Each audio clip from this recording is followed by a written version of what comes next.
ଆପଣ ବାଲେଶ୍ୱର ସହରରେ ବିରିୟାନୀ ଆଉ ପକୋଡା ଖୋଜି ଖୋଜି ଖାଆନ୍ତି କି?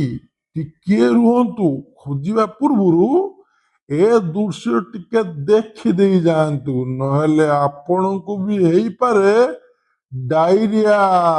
ହଁ ବନ୍ଧୁଗଣ, ଏଇ ଚିତ୍ର ବାଲେଶ୍ୱର ଚିଡିଆପୋଲ ନିକଟ SBI ବ୍ୟାଙ୍କ ଆଗରେ ଥିବା ଡିଲକ୍ସ ବିରିୟାନୀ ଓ ପକୁଡା ଦୋକାନର।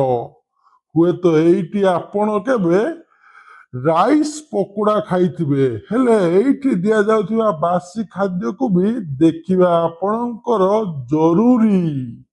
ଗନ୍ଧିଆ ବିରିୟାନୀ ସାଥିରେ ବାସି ପକୋଡା, ଯାହା ଉପରେ କଡା କାର୍ଯ୍ୟାନୁଷ୍ଠାନ ନେଇଛି ବାଲେଶ୍ୱର ପୌରପାଳିକା ଓ ଖାଦ୍ୟ ସୁରକ୍ଷା ବିଭାଗ।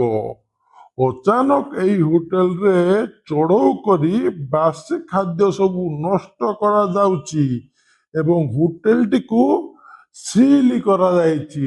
ଦେଖନ୍ତୁ କେମିତି କାନ୍ଦୁଛନ୍ତି ହୋଟେଲର ମାଲିକ, କୁମ୍ଭୀର କାନ୍ଦଣା।